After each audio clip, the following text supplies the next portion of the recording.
Christmas time, the saddest and happiest time of the year.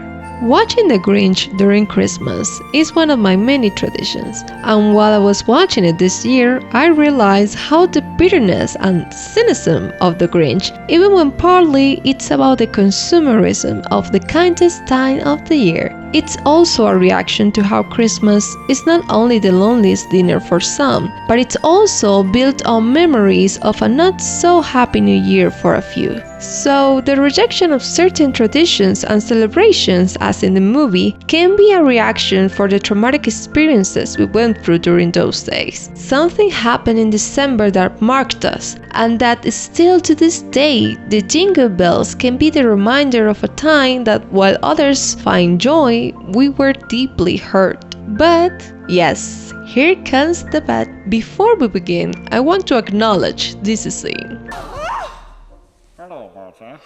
Aww, jokes about sexual assault. Ha ha, so funny. Why? Do I have to cancel everything that entertains me? Anyways. Well, hello everyone, this is Maria too, or as you know me, Morena Mo, and today I'm going to give my insight of the lesson I learned while watching one of my favorite cinematic pieces on a situation we all have lived in, when the holidays trigger us. So, what for some are good times, for others represent very painful memories. That's why we might feel uncomfortable with people's happiness during the holidays, because their smiles in a way can feel like they're mocking our pain.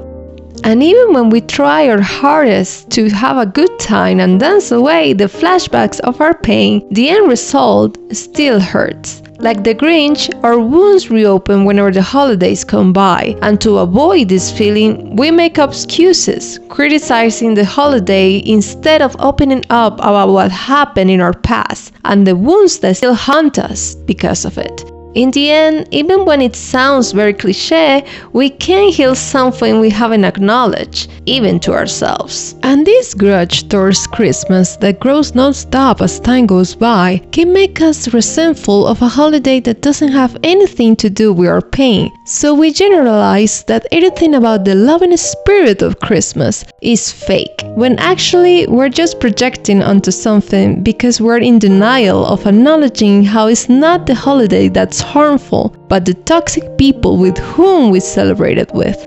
I mean, the Grinch opinions are valid. Christmas time is supposed to be a time for the most in need. No matter how different or who may appear, you will always be welcome with holiday cheer. Not only to receive, but to give without expecting anything in return. But instead, it has become a time to show off our wealth and buy impulsively things we obviously don't need. A time to express a false kindness that's based more on how good it makes us look to be generous, and it's not about how to be kind always, even when no one is watching. But to point out the capitalistic misuse of the holiday doesn't actually improve the Grinch relationship with Christmas, because instead of acknowledging how the month of the year that's about gathering and sharing makes him realize of his own loneliness, and how at the same time it's hard for him to believe in the kindness of the very same people who hurt him at the point of making him isolate himself on top of a mountain, the Grinch just avoids his pain and buries it. How to take care of those pesky memories. Suppressing his feelings to a point of no return, because again, what we don't acknowledge is a way to protect ourselves, not only from past trauma, but of how afraid we are to put ourselves in another situation that might hurt us again. I think that the Grinch is the best example of how hurt people hurt others. And even when it's true that we live in a cruel and selfish world, for there to be a positive change, we should be the example of what we expect from the world. And to be gentle and kind, as the Smith said, takes a strain. which is shown with Cindy Lou's Who's actions, and how even when she has been humiliated by the Who's, just like the Grinch, still she hasn't shut herself to show kindness and sympathy towards others, especially to those who need it the most during the holidays like the Grinch. And this might be because of the support she experiences throughout the movie and how her family stood by her side when the mayor tried to bully her. You know, boomers being boomers. So the support and shelter she gives to the Grinch gives him hope that maybe not everyone is self-centered in Whoville. In conclusion, the movie does a lot of valid points on how Christmas time has become about being nice on the outside with greedy and shallow purposes, but it also reminds us that even when gifts are nice and eating until we have to unzip our pants is one of the best feelings in the world, Christmas is not something material, and beyond being kind to one another, we should always be kind to ourselves too, because showing affection even at the expense of getting hurt is not only brave, but it's also giving a helping hand, one that we would have liked to hold us, to those who need it the most, hoping the best in them.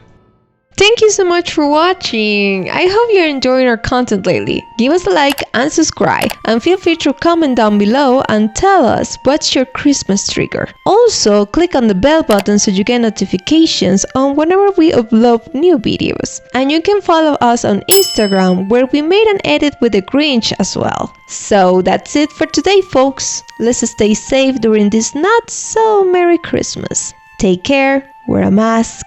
Bye! Action! Brilliant! You reject your own nose because it represents the glitter of commercialism. Why didn't I think of that? Cut, print, check the gate, moving on.